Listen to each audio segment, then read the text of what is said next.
Sorry, guys, my camera fell at the last minute. My apologies.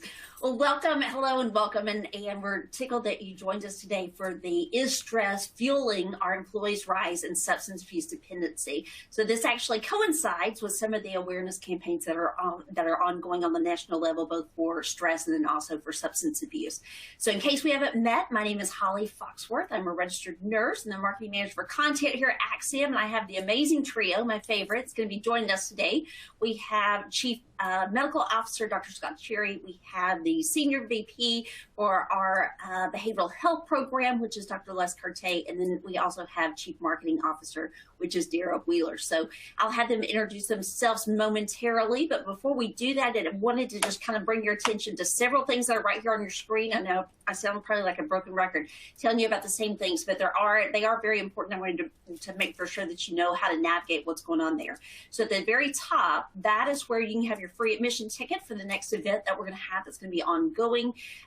Without kind of spoiling the surprise there, it is actually titled Awareness to Action and how it is that you can drive and make lasting change.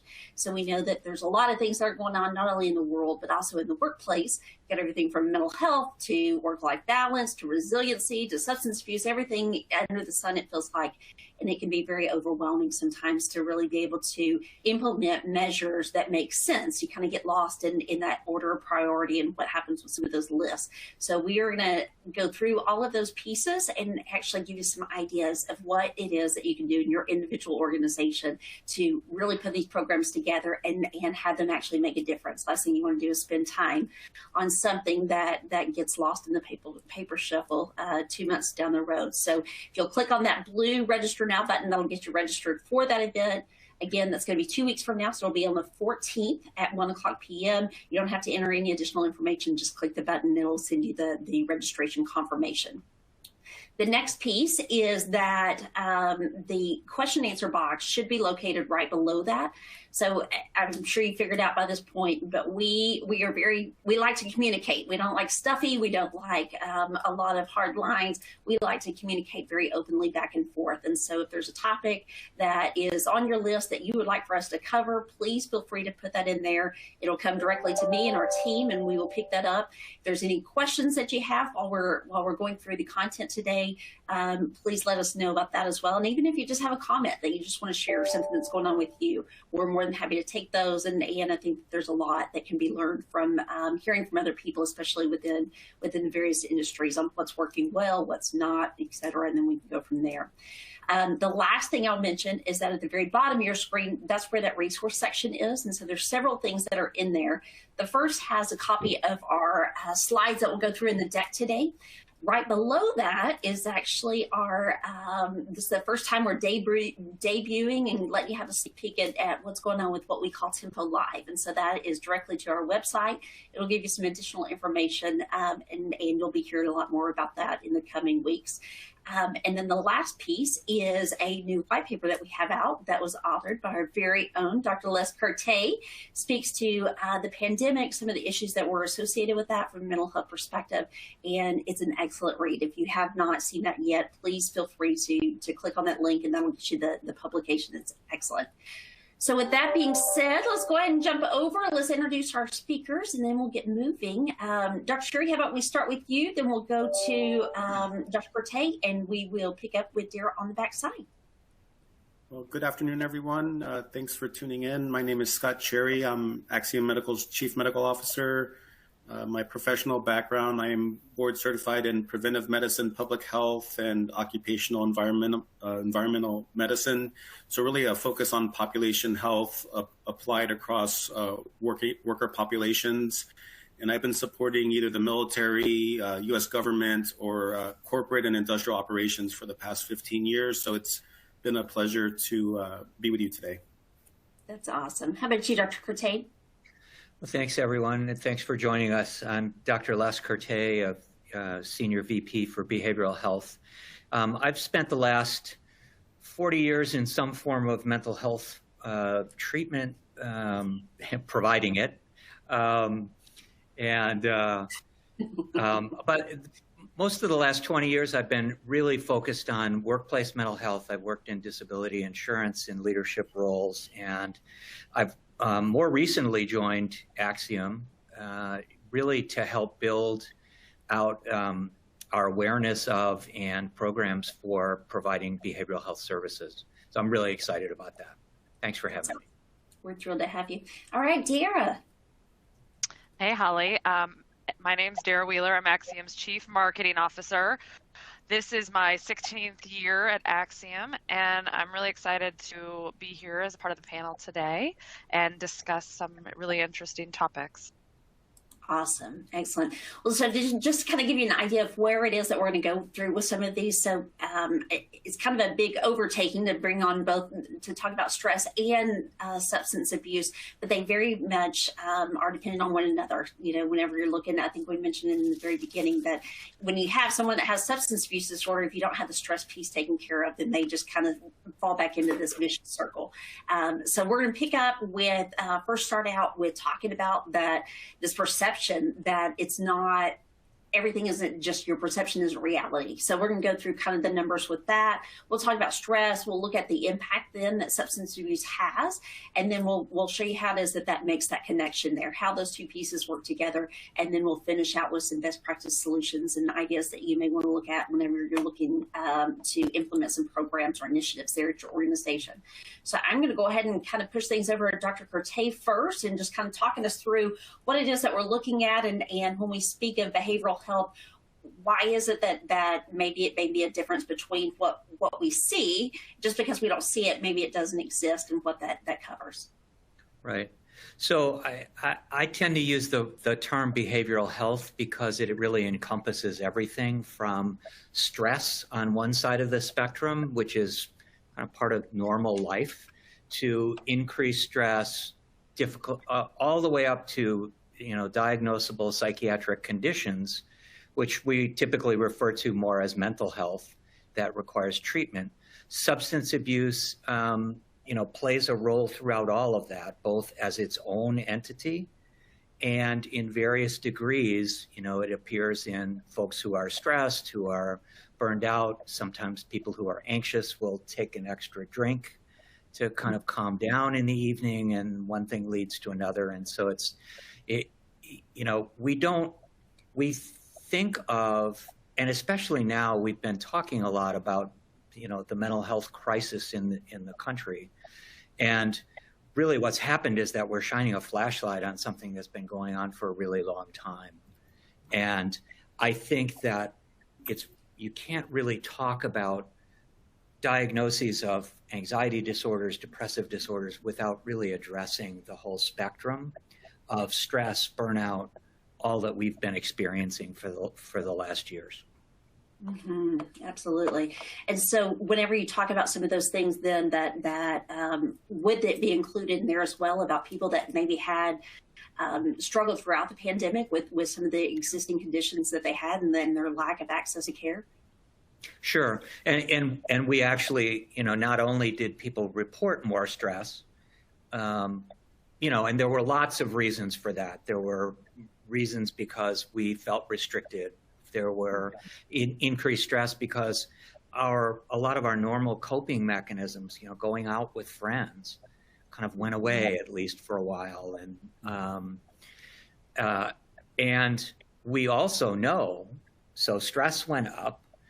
Some people lost their jobs. Some people's jobs changed overnight to be something completely different than what we expected, right? And so that happened.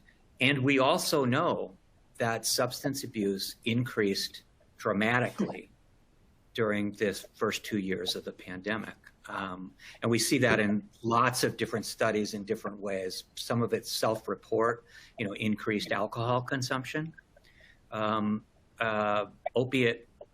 deaths during the pandemic, during the last year, were higher than at any time ever, which is really remarkable.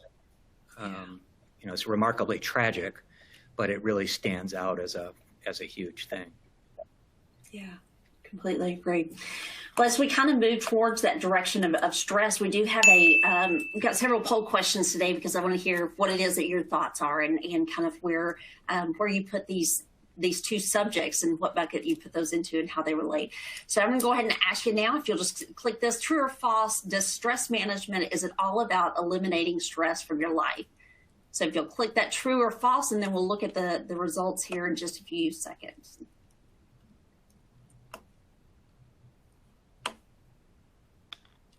Let's see. Good stuff. All right. We'll go ahead and move on over and look at our results and see what everybody said. So we've got quite a significant difference there, with the false being almost 95% and true being the other 5%. So Dr. Kertay, then I'll kind of kick this to you, and you can tell us why that is false and what kind of comes along with that. Well, I think it really depends on how we define stress. I mean, truthfully, stress is any deviation from kind of total equilibrium. You know, if you're hungry, that's a certain kind of stress that you then go out and are motivated to fix, right? It's not possible to be without stress. The question is, and I think sometimes we're tempted to answer true to this, because what we really mean is a level of stress or distress that's just intolerable, right? I mean, we do want to eliminate that. And that's partly on the individual, and it's partly on the environment. You know, the workplace needs to be addressed as well as the individual. But it's really not possible. When I have taught, one of the things that I say is that the only organism that has absolutely no stress is no longer alive. Stress is just part of life. And so the question then becomes, how good are we at managing it? How resilient are we in order to bounce back from when we get overwhelmed? And is our environment that we find ourselves in, is it tolerable? Is it a manageable level of stress? All of those things are important, really important questions when we come to this, but eliminating stress is not one of them. Mm-hmm. I might just add a little bit here. When I was going through some toxicology training, and then later on in life, just with kind of training and exercise, so there's this concept called the hormetic effect, where a low dose poison, or you could say stressor, actually makes the organism stronger. And so I think, Les, you hit the nail on the head by saying, is the stress or is the stimulus manageable, or I forget the word actually you used, but it has to be something that you can deal with in the short or near term. And, obviously this is like a biological question, but it's also a philosophical question. But I think if someone was to remove all stress from their life, you could argue, one, is that a life worth living? But also from a biological perspective, does it not actually become harmful? And I think you had a very good concrete example of not being motivated to eat, so It's really some nuance here. But I think the concrete example is overwhelming stress being, detrimental in a chronic fashion. Right. Mm-hmm. So, Dr. Kertay, then what would you say would be the difference there, where you could determine whether stress was going to be productive, or whether that was something that would be positive in your life versus something that would maybe be unmanageable or it could cause damage? How would you define that? What would the difference look like? That's a tough one, because I think it varies from person to person. And it also requires, for me to answer that question about my own stress level, just personally, like what's too much stress, what's not, what's tolerable, what isn't. I have to be willing to admit that I'm overwhelmed, right? Okay. We talk about stigma associated with admitting to mental health challenges, but there's a kind of an odd thing that's happening culturally. In some ways, we wear stress like a badge of honor. Oh, stress, my work is just killing me. But we really don't mean that. On the other hand, sometimes we are really personally overwhelmed. We're not sleeping well. Our eating habits change. We're kind of snapping at people around us, and that's not typical, right? So those are the things we're looking for, is what's changed for you. And the interesting thing is that despite that badge of honor that we wear about how stressful it is and how busy we are, we're very reluctant to admit, hey, this is too much. You know, I got to walk away. I got to go somewhere and unplug. I recently suggested to someone that they put their phone on the other side of the room so that they didn't look at it first thing in the morning. And the look of panic on that person's face was it just said everything.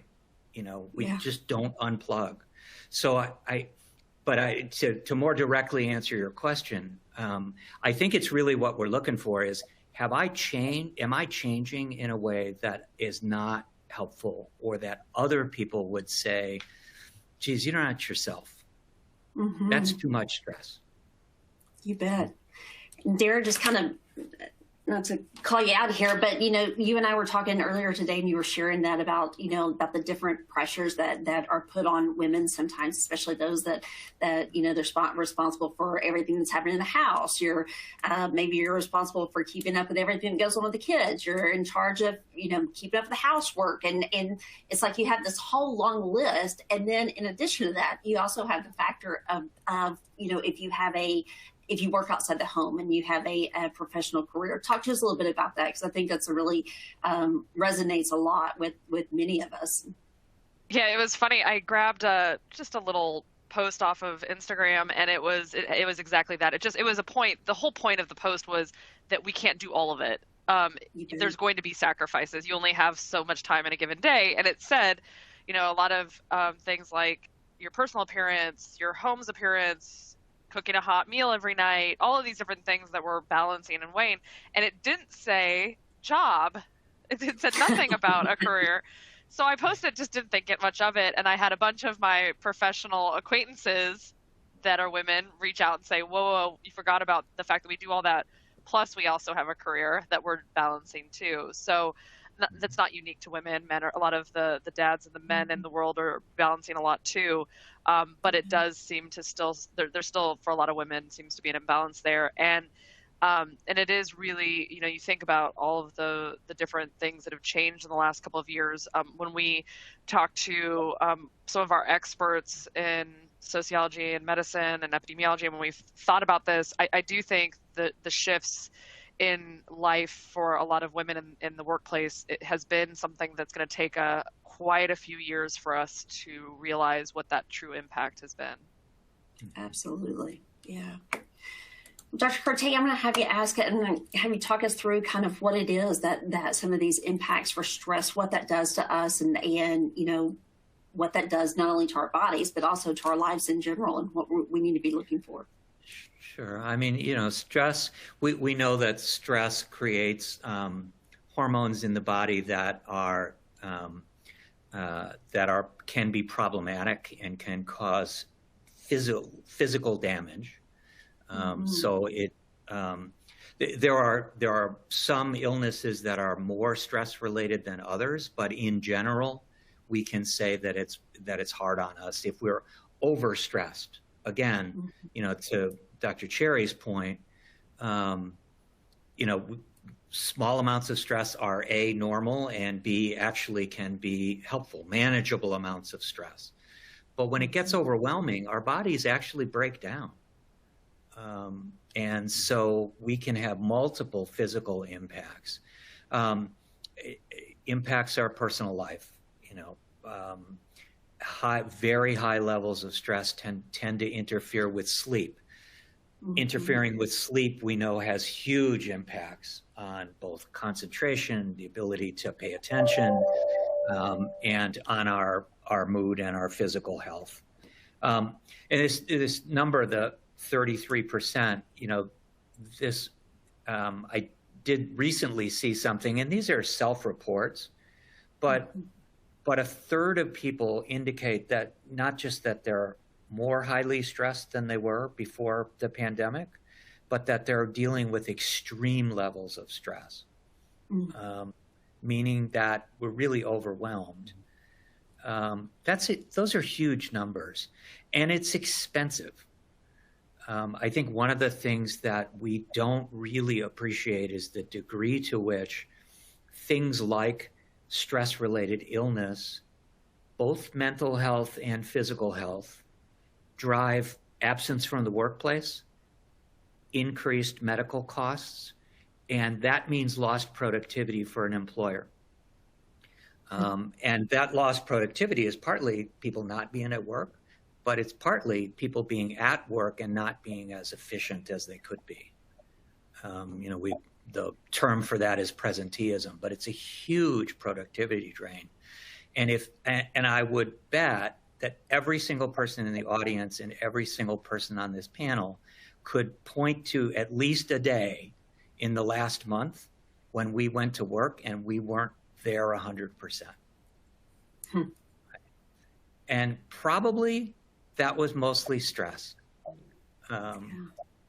So, I think that this is an enormous kind of issue that we have to figure out ways to deal with. And in the midst of all that, we're completely redefining what we mean by the workplace and the work that we do. Right? Yeah, I've been thinking a lot about that, and I think for leaders or for companies as they're thinking about this, sometimes there's these trite answers, these quick answers that we all kind of run to, which is more PTO, days off, take the day off, and and I know personally, I know everybody here, sometimes the day off makes it worse. I leave now, my emails are doubled, and I feel like I've got more to catch up on than I've just left. And so I'm thinking a lot about this change in work. Like you said, it may be really taking a hard look and redefining how we do work. And I know this is not new. There's tons of articles out there talking about this. But it really, when we are talking to our own employees and it's like, well, then just take a day off. It's like, that's not this magical solution that we think it's going to be. So it may be things like making sure everybody does end their day at 5, that it doesn't bleed over, because as us, as a company, as an example, we have stayed remote. We are staying remote. That work and life blurring between your home and work, because I'm here in my home. When does work stop? It's enforcing some of those things from a cultural perspective, from an environmental perspective, that shifts the way we think about work. That's not just the trite answer of take another day off. If we have time, I wanted to give the audience a quick kind of concrete example of stress and how it manifests in kind of a classic medical diagnosis.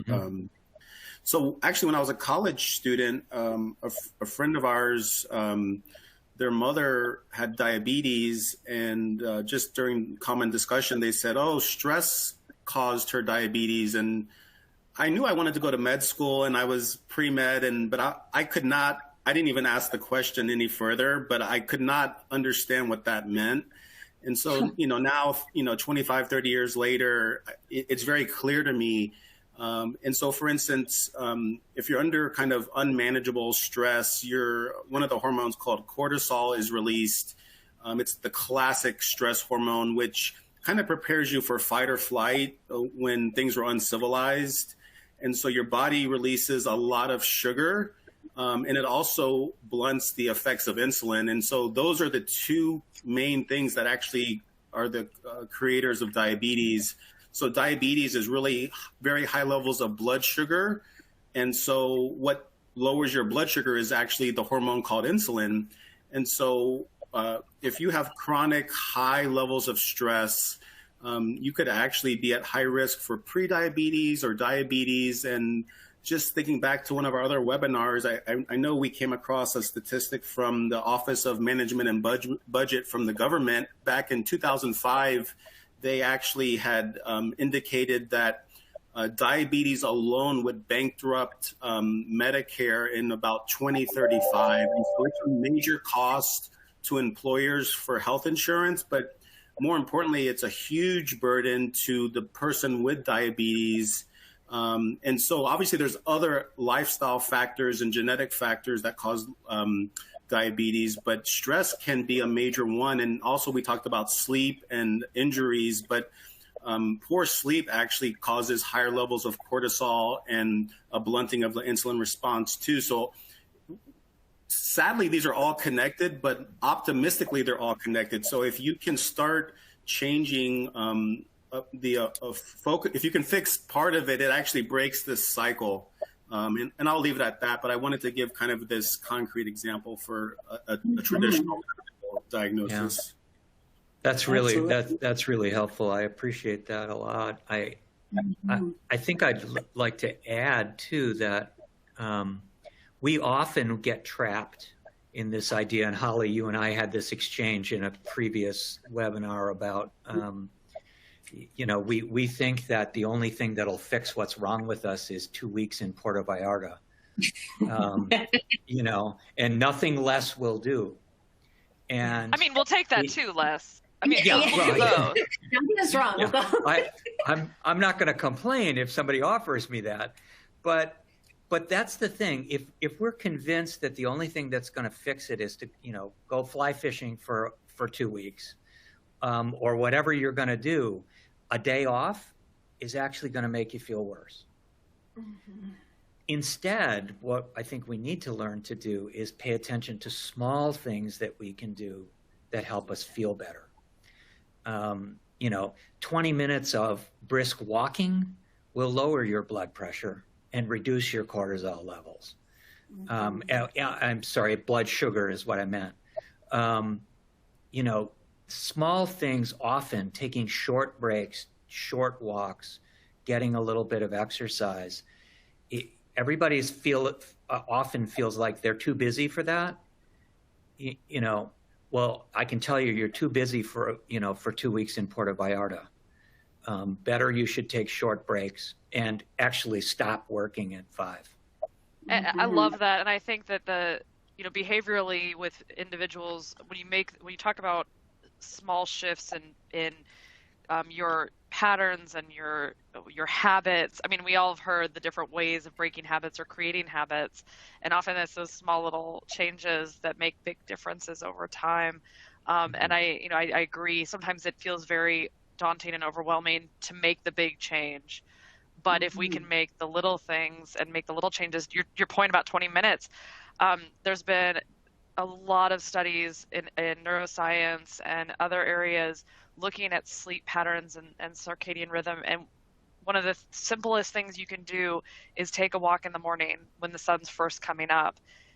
Really short, no sunglasses, get out there for a few minutes and look at the sun. And if you just take a quick walk, you're adding some of those extra components to it. But that makes a huge difference in your sleep over time, and actually very quickly, versus trying to think about medications or all of these other things that are interventions that are not, they're much harder on you and on your experience, versus taking the 10 minutes in the morning and looking at the sun and walking around for a little bit. You bet. Dr. Kertay, I had to ask then, since you opened the can of worms, so I had to ask if you'll share then the story about, when we're talking about the boundaries. It's like people need these real life stories. I mean, that's really what helps us on a basic fundamental level are these recommendations that you can implement immediately. So you have to tell the story then about your wife and what that. Holly, you just always look for an excuse to hear it. I do. So my wife and I raised 6 children, which tells you all you need to know about our stress level. Hers in particular, but it's very clear to me that she worked much harder than I did, because I got to go to work. Anyway, so you never get time alone when you have children, and especially if you have a fair number of children, you just don't get time off. And so my wife had a rule, which is that you cannot talk to mom when she's in the bathroom. Yes. Unless someone is bleeding or on fire, you must not talk to mom. So that would be I mean, that was her, 5 minutes of quiet. But Dr. Kertay, how often were people bleeding or on fire? Well, that could be a with definition. 6 children, it happened occasionally, but not that often. Yeah. So that's the story. The story is that's her inner sanctum, right? Yeah, yeah. And when you tell that story, it just always it resonated with me because I always felt like I was nuts, whenever I was younger and I had kids, and I tell the story about Tex and having a baby as a young mom and trying to work and this, that, and the other. And it's like I remember the days of not even being able to go to the bathroom by yourself. You're holding a child and trying to tear the toilet paper off, with your other arm that's there. And so it's like these are the real life things that are occurring. And whatever it is that we can do to get people time to be able to just get back to the fundamentals, it makes a lot of sense. Well, thank you for sharing that. I didn't mean to put you on the spot there too much, but I think it goes a long way. Yeah. All right. Well, let's take one more poll question then while we're here on stress, and then we're going to move on over then to substance abuse. So tell us this one, true or false? With the right attitude, you never need to feel stressed. So if you have the right attitude, you're thinking the right way, you never have to worry about being stressed.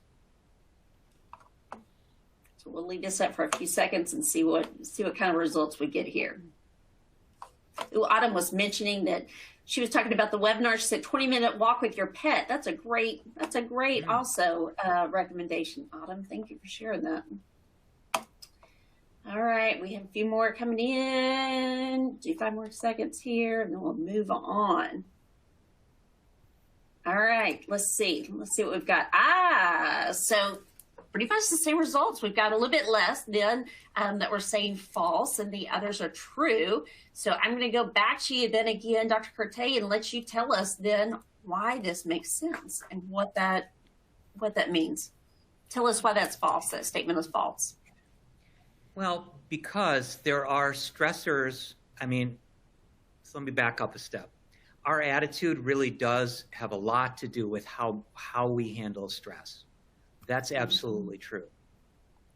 But the idea that we can not be stressed simply with a good attitude it doesn't work. And in fact, I think we put extra pressure on ourselves and more stress by thinking that, well, if I just have a positive attitude, everything's going to be okay. If I lose my job, there is no amount of good attitude that's going to make me not stressed about that. A good attitude will help me cope with that stress better. It'll help keep me moving forward so that I can go look for something else. All of that is true. But the idea that I'm not going to be stressed just doesn't work. And I think it's actually really counterproductive because we beat ourselves up. We think attitude is everything, and it's just not. Some people live in circumstances where they're insecure about where their next meal is going to come from. So no attitude is going to make that not stressful. A good attitude will make it a lot easier to bear, but it's not going to make it not stressful. And I think that's really important for us to recognize. Most definitely, yeah. Go ahead, I'm sorry. We're saying something else.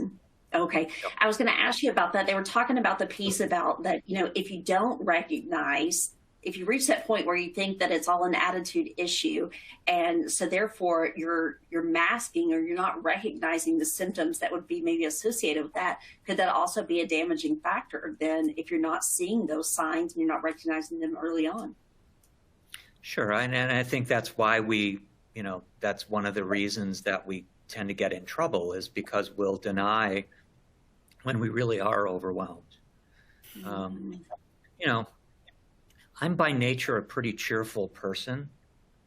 But if I have a bad day and I start beating myself up because I'm not cheerful today, I'm just making it worse.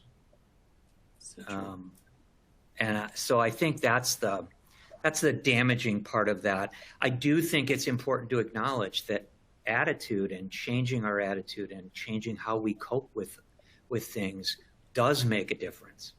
It's, that's really important. It's just that it's not the only thing. Yeah. I can tie this to work situations as well. If your work situation is truly intolerable, a good attitude isn't going to fix that.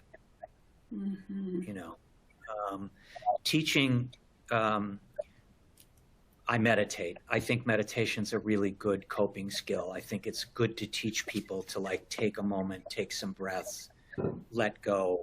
I think all of that is really, really helpful.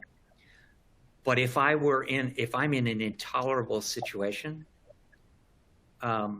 teaching me to meditate is not going to fix that situation. Right? So I think we have to look at both systems and individuals. That's where I think, for me, that's where this takes me. Absolutely. Yeah. Well, let's hop over to the subject of substance abuse, because I think that this is where we kind of run into some of the questions that come up and why we would even associate this with the substance abuse with stress. So, Dr. Cherry, I'll come to you. Maybe kind of talk us through what these numbers look like and what should be on our radar, why this matters. Yeah, thanks, Holly. I think what's almost staggering to me is how prevalent or common abuse of drugs is in our nation. And so currently they're tracking 60% of 12 and older Americans have abused drugs in the last 30 days. Now, that does include substances such as alcohol and tobacco, which are not legal for minors. But if you do exclude alcohol and tobacco, still the statistic is over about 13% of the nation of 12 and older Americans are abusing drugs and substances. And so you're talking about just a massive amount of the population that is exposed at minimum to this type of stressor, acutely, but it could be chronically. And so, you see this list here of how prevalent all these different types of substances of abuse are. And really what I'd like to focus on is the opioids and methamphetamines. Those are really the bulk of the abuse and the deaths in the country. And in fact, law enforcement says that's really the majority of their of the risk to community and public health. And I think a lot of times we think of drug abuse as a socioeconomic issue. Maybe lower socioeconomic populations are experiencing the majority of that, but that is absolutely not true. In fact, recently some cadets from West Point were on vacation and actually got into cocaine laced with fentanyl. And, these are young, healthy, young people that ended up having to go to the hospital and were critically injured from a medical perspective because of this. And so it's really finding its way across college campuses. I think a statistic is close to 50% of college students are using, illicit substances. And so it's really so common. And I think these numbers almost, we can't disregard them any longer, that it's someone else. It's not my friends. It's not my family. It's not my children. It's not me. And so it's about having a real, just like Les talked about, kind of the culture of being tough and working through things. The same thing with your own stress level and your own substance use practices. I think what really hit me was my last job in the Army. I had to screen people for substance use for a personnel reliability program. And just with alcohol, for instance, and, you ask how much do you drink? And, people would rattle off some really interesting numbers, and they were instantly designated as at-risk use. And so I think culturally, I think it's been it's been popular to say I can drink a lot and it doesn't affect me, and I can do a 6-pack or a case, and those are numbers that when you really look at it, at minimum it's at risk, but it's probably abuse and maybe even dependence, right? Depending on a lot of other things. So I'll hold it there, Holly, in case you had anything specific you'd like for me to address. Yeah, well, I mean, the whole fentanyl issue, I just feel like that we're trying from a public health perspective of educating, but we're not there yet. We still need more education because we're losing lives every single day. And could you maybe speak to the significance of the fentanyl, about how much stronger that is than morphine, and why that's such a big deal that we're seeing it pop up in so many deaths? Should I do a car analogy? Or I no, do is it. that tired? Yes. Yes. So I liked classic cars growing up, and they're amazing. I've always worked on them and modified them, but these new cars out now are so much better in many ways, and hopefully I won't get yelled at for saying new cars are better than classics. But when you look at fentanyl, it's really the latest and greatest opioid out there that was designed kind of from the bottom up biochemistry, from the biochemical perspective, that it's about 1,000 times more effective than other opioids. And so, a medical professional, an anesthesiologist, a pain doctor can understand that, but someone that's looking to get some illicit substance to abuse, I mean, it's a great high, maybe that's how it's kind of talked about on the street, but the window of quickly overdosing is so narrow that it really is that's why you're seeing 2/3 of the opioid deaths comes from fentanyl.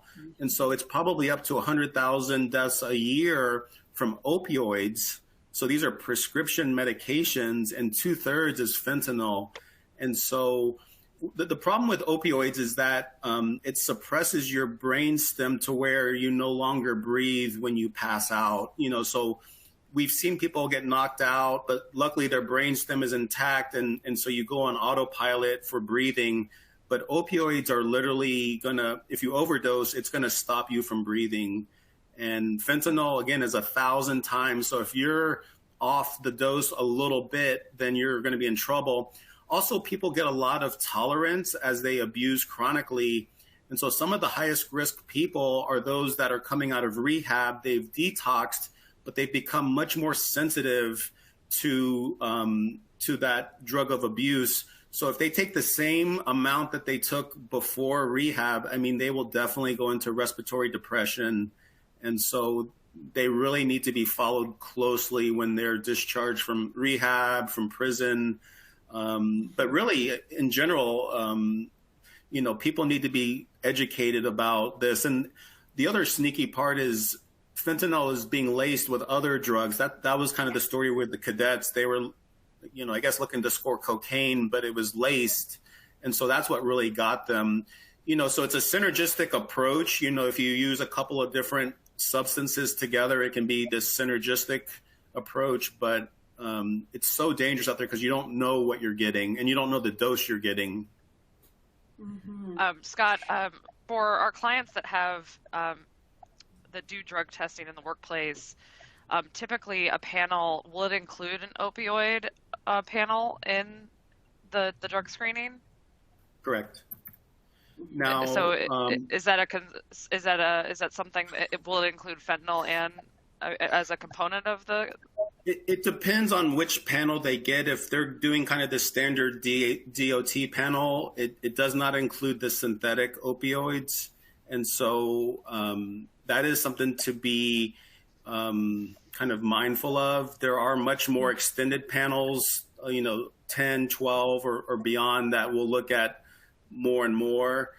So obviously you want to be compliant at minimum, but then you can look at kind of moving that to a more broad approach as well. And there's, obviously pros and cons to doing that, but Yeah, that is definitely a good point to bring up there.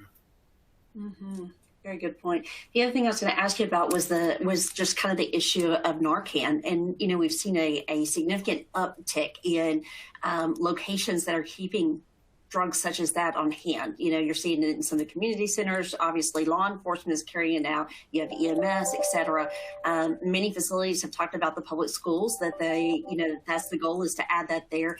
Is that something, how would that impact if you had somebody that had a potential fentanyl overdose? What is it that would make a difference in saving a life, on being able to utilize that in the workplace? Yeah, no, that's a great point. So really, if someone massively overdoses from an opiate, really the only way to revive them, aside from just doing CPR until they're they clear it, is this medication called Narcan, which is an antagonist at the receptor in the brain. So I'd have to think through this for a second, but, obviously nurses can give it. EMTs are, actually equipped with it on their ambulances, and obviously paramedics. But yeah, you could almost argue, is this something that you give less, maybe even non-professional, non-medical professionals as a potential if there's high risk areas, so that's a good point. Mm-hmm. And the last thing I was going to ask you about was, we did the webinar before. I think it's been months ago, but we did a webinar before where we talked about some of the substance abuse, because we were seeing huge uptick trends in some of the drug abuse that was occurring within the workplace, and specifically we were picking these up on some of the drug screenings. And dear, correct me if I'm wrong. I was thinking it was like over a 400% increase in some of those stats for positive results that we were having. So do you feel like that's still an issue to this day, Dr. Cherry, or do you feel like that's maybe getting a little bit better, or is it something that we still don't know enough about, that it needs to be assumed that we could be having that significant of an increase? That's a great point. So, the statistics that you see here in front of you are the general population. So this is a population that probably most people are not on a drug testing program. And so for safety sensitive employees or truck drivers and other regulated occupations, they're on a drug testing program. And that's what was actually very concerning to me, was people who knew they were going to be randomly drug tested, their rate of drug test positives increased 200 to 400%. Albeit the absolute rate is low. That's a very sensitive signal to me, that's saying even people who know better and that are going to be checked are still acting out, and who cannot deal with stress and have the appropriate coping mechanisms. And so, obviously Les talked about the job may have changed, may have lost their job. So here they probably kept their job, but we know that with isolation, that as humans, we are a social species, and we really need each other for so many different reasons. Although we might get on each other's nerves, we usually, probably our friends and family are a net positive, and so many other stresses out there. So that was a really alarming signal that we had been tracking for the last couple of years. Absolutely. Well, let's talk about then how it is that we kind of make this connection. And those of you that have questions, feel free to go ahead and send them in. I see that we have some that are here, but we can definitely cover those in the very end. But talk us through then kind of the subject of why these two things are connected, and why it is that you have to have, you can't address substance abuse without also addressing stress.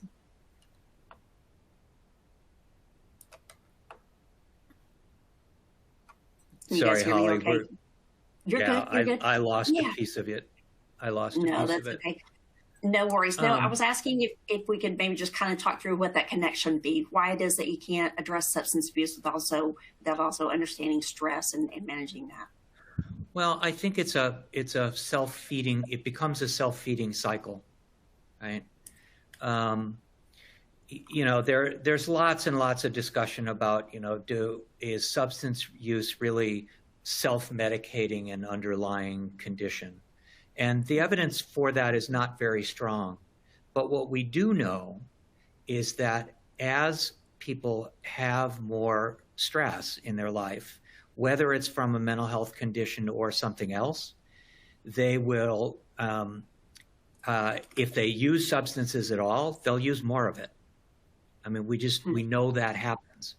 And then, of course, you have the negative effects, the cascade that comes off of using those substances, which then increases your stress. You know, I'm anxious. I had a really tough day at work. I go home. I have 2 drinks. Maybe I have 3. Maybe I have 4. Tomorrow morning, it's really hard for me to get up and be very fresh, so I'm late to work. Now I've just created that part of the cycle. So I think the best way to think about this is that it's a self-fueling cycle. And that's probably, I mean, most of us think that's probably why we've seen such an increase in, I mean, we have seen a huge increase in opiate deaths, and there's lots of discussion about why that would be. But we've also seen a substantial increase in alcohol use, and particularly alcohol use when people are alone. Right. So one of the warning signs that we would have if we're treating someone and trying to assess, do you have a problem with alcohol? You know, is alcohol posing a substance use problem for you? One of the things we'd ask a lot is, well, do you drink alone?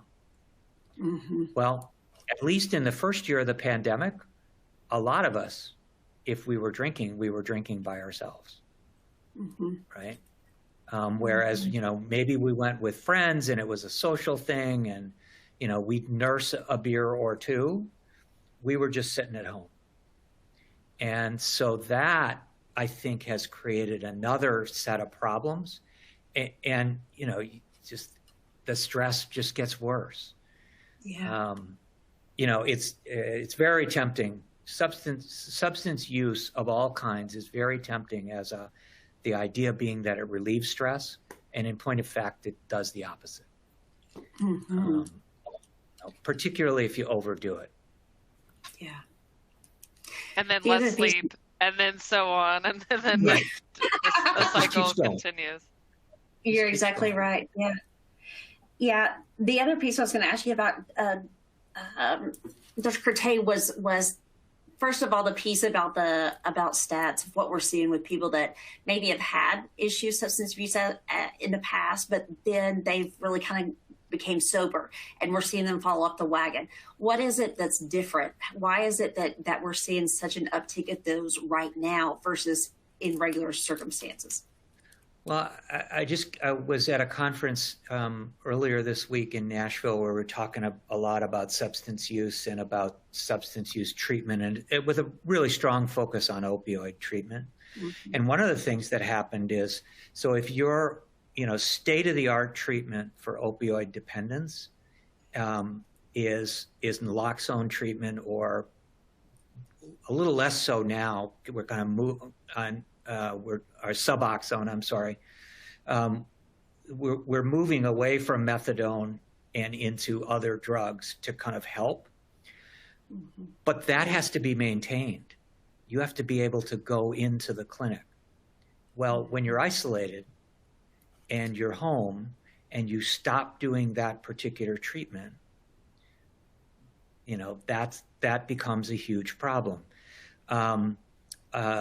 A lot of people rely on 12-step programs to help them with staying sober, right? 12-step programs for alcohol, for example. Well, if you're at home and you're isolated, then you're not having that contact with other people. You know, substance use disorders tend to happen more when people are isolated. And people who have substance use problems tend to isolate themselves more. So that becomes part of the cycle. And that's, you know, we don't know. I mean, the truth is we're not going to know for years what really happened during this pandemic. But those are all things that we know are risk factors for substance use, and they all got worse. Yeah. So that's what I would say about it. I think that's probably fueled a lot of it. Some of it has been coping with stress in ways that aren't very productive because we didn't have better ways. It's a good argument for make sure you have good ways to manage stress. Ooh, good point. Yeah. Right? Like have a list of things you can do to make yourself feel better that don't involve using a substance. But I think a lot of it has been the isolation. Mm-hmm. Yeah, definitely. Well, kind of as we round this out, and I see that we have some questions here specifically about some of the drug panels that came in. We can pick those up. But talk us through what it looks like. What is it then that we do? Where do we go from this point? What is it that can be implemented within the workplace to take care of some of these issues? Well, I think the first one of these, from my standpoint is, I think it's really, really important that employers think of this as a whole program that's built around the population health of their workforce, right? So we can't think of it in isolation. We kind of alluded to this earlier, that we sort of throw, an extra day off or a yoga class in the morning, or we teach mindfulness meditation twice a week. Mm-hmm. Those things are all potentially helpful, but they're not really very helpful if they're only targeted to the individual and they're done in isolation. It's really developing a global approach to how are we going to take care of our people. Yeah. And, I think a lot of employers got pretty educated about taking care of our physical health, the physical health of their workforce. And that's certainly something that Axiom has done has had a lot of focus on. I think we're now becoming aware that we really also have to pay attention to the level of stress that people are feeling and mental health, that we have to make those things. So number one is think of it as a whole problem and not in isolated pieces. That means that we've got to normalize being able to talk about it. And, I remember seeing a study recently that something like 70% of employees reported in the past year, this was late 2021 when it came out. So in the previous year, they reported discussing a mental health challenge at work. Less than half of those people reported that it went well. Wow. We got to be able to have those conversations. And the truth is that's got to come from leadership on down. It has to be okay to have these conversations. So it's really about then developing a program. You have to understand your workforce. There's differences between the youngest workers and the oldest workers in terms of the levels of stress that they'll report, the levels of anxiety, symptoms of anxiety and depression. Mm-hmm. You have to understand your workforce, and you have to build a program around that. And you have to make resources really easily accessible. Yeah, definitely. Good information. Let's see, before we wrap up, I did want to ask these questions that we got a few of them that I came here. Let's see, we've got one that was asking about the drug panels. Dr. Cherry, do you want to cover that one? And the first one said, why don't the synthetic opioids show up on the 5-panel drug screen, DOT screen? Sure. The amount of drugs out there are actually very overwhelming, even I think to medical professionals, and opiates are especially one of them. So when you look at a 5-panel drug test, it's looking for cocaine, marijuana, opiates, PCP, and amphetamines. And so many of those are just categories. And so there's several that can be tested for then. And so for the DOT 5-panel, it actually hasn't expanded opiates, but it still doesn't include fentanyl. And I know that the DOT and Health and Human Services, we're talking about adding fentanyl to it. but that was like in 2019. I'm not sure if there's been an update, but there's several opiates that are covered, like codeine, morphine, hydrocodone, oxycodone, hydromorphone, oxymorphone. There's probably a few others. And so that just gives you a sense of like there can be a ton more. And some of the illicit biochemists, they will actually change a molecule on a substance of abuse to make it indetectable by testing as well. Fentanyl wasn't created for that reason, but hopefully that gives you some insight.